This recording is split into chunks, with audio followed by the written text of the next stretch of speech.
This is Juan from Dieselheat. I'm going to show you how to replace a glass from a cooktop, from a diesel cooktop. In this case, it's a Webasto X100. Same exact case applies to Wallace 88DU. It's the exact same cooktop, don't say anything. So materials that we will need, all the good stuff: a hammer, a chisel. Hopefully your chisel is looking better than mine. A sharp knife and something to then peel off the excess of glue. In my case I'm using this, but you can get creative. And an important thing, so we will start by breaking up the glass so we can take it in parts. And one important thing is to protect yourself from the glass that will be shattering. So in my case I'm just using a bit of a cupboard holding out from the edges. Again, here you can get creative if you've got a better idea. It's just a bit of protection to avoid any injury from this. So we'll grab the hammer and not too shy, we can just don't go too nuts either, because there is some structure underneath the glass. So you want to make sure that you're breaking the glass but not the whole cooktop.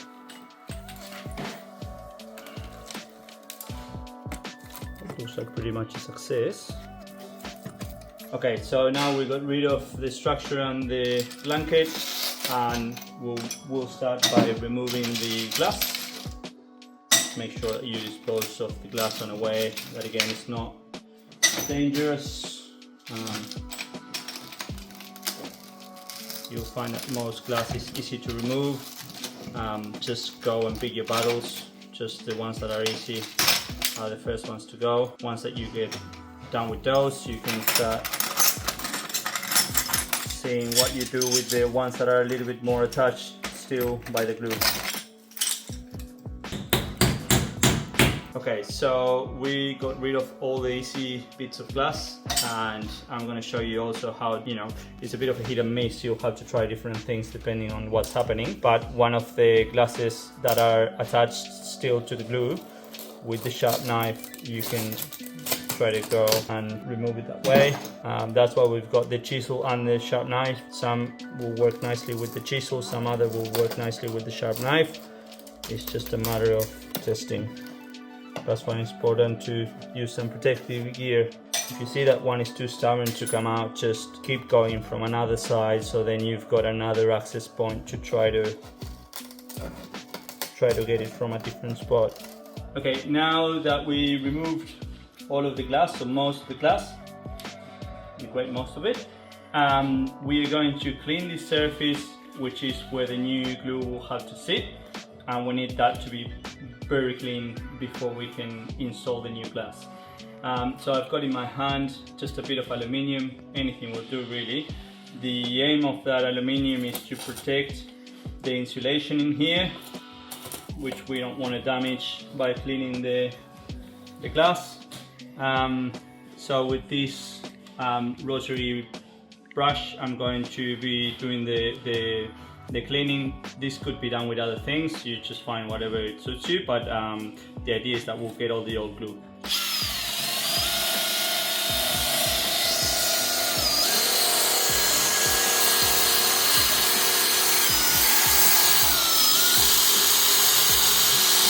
So as you can see, it is quite proficient at doing the cleaning. There are some bits that you have to do by hand, but basically by covering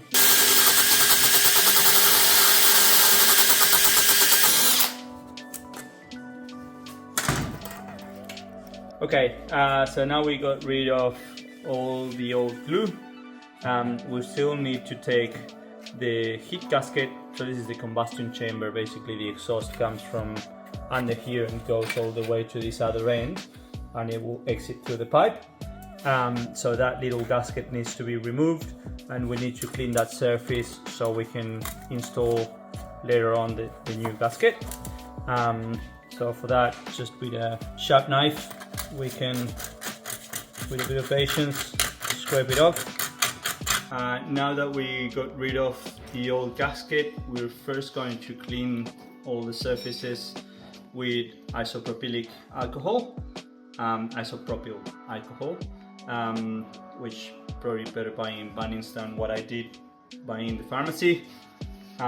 Basically with a clean cloth, we're just gonna clean.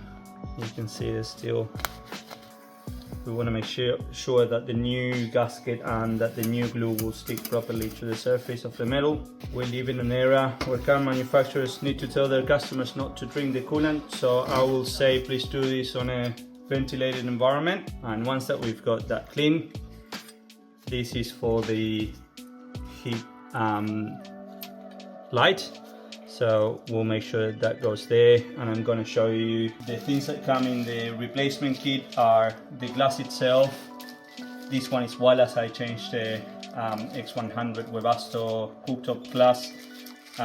We stock the wireless, but they're the same size, and it comes with this. This is a foam that will separate and actually clear the gap between the surface of the cooktop and the material once that is installed. We'll put that last, and now we're going to put, that's the gasket that will go in this inner ring. So I'm going to take the flaps for this so I've got a bit of control, and we're going to install it now. So one of the ends have a little bit of paper that needs to be peeled. Alright, after a little bit of addition, we got this sorted. Because that is a bit of a mess, I'll leave a little bit out and then I'll cut it up. There is enough to make a mistake, so don't stress if you need to cut a little bit out. And then basically you'll start peeling as you install it.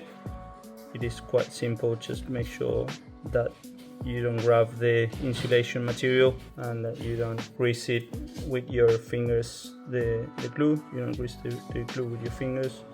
This is quite important because this is going to steal combustion from the outside, so this has to be done right. There's no other way. Once that we reach the end with a sharp knife, we can just cut it off and then just continue. That's the other point where you want to make sure that you're getting a good seal in that joint there. We'll put there the last bit.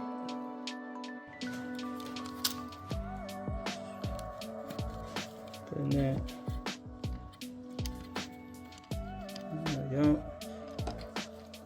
And then we'll cut that last bit. There we go. Okay, now we're going to apply the glue. The glue will be applied on all this surface, doing a little bit of a windy pattern. And on this surface as well.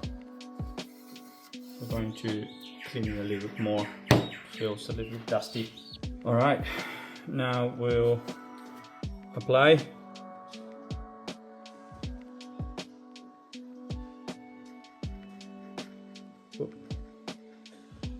It's quite fast.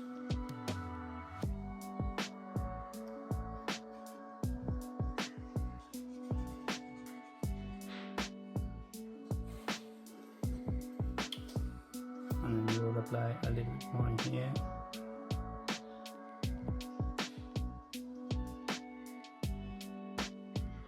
And same on the other side.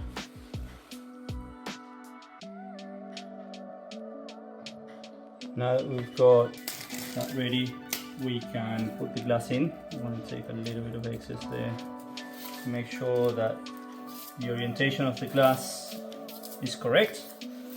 To make it really simple for you, you can see that line there has to match with this light here. So the easiest way is to grab it by the ends, only because there is a bit of a void in this section. And before we drop it in, we've got this jig that will position it. If you don't have the jig, you'll have to find a way to position the cooktop so it's properly centered.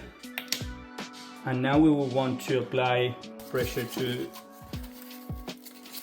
the cooktop while the glue dries, and for that I've got this foam that is high density foam, and it's the exact same dimensions of the cooktop.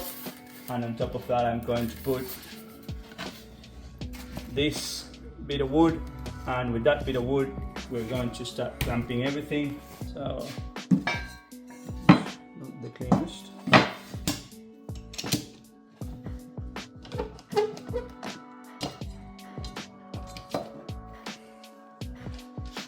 So now gentle, but we'll apply pressure to it.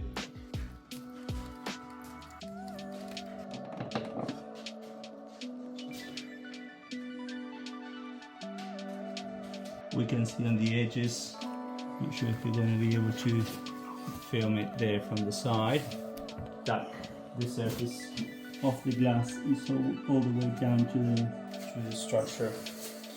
And now we will let it sit until tomorrow. Tomorrow we'll take it out, we'll do a service to the cooktop as well. But basically once that is dry, the only thing left for the cooktop replacement glass is going to be this little foam that we'll show you tomorrow how to do. Okay, so we left the glue to dry overnight, and now we're going to take the clamps out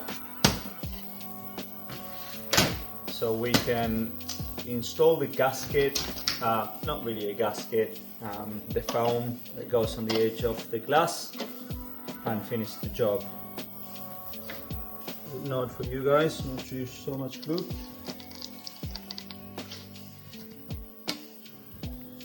Now we're gonna how to clean that excess.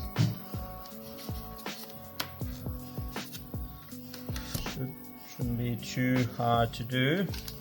Basically with it now we can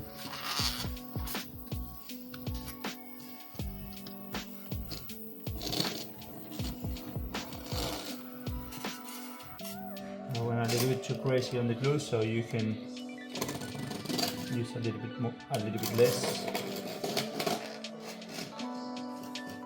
Okay, now we remove the excess of glue. I'm going to clean the surface of the glass before we can install that foam.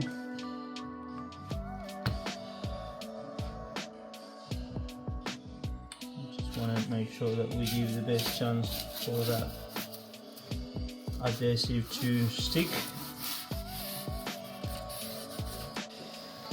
So we'll choose randomly one corner.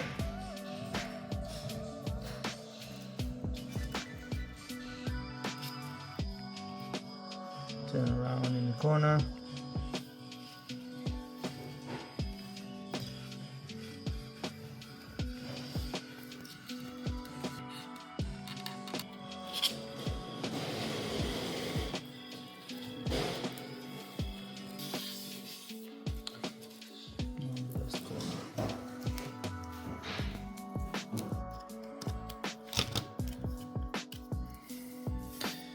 Done.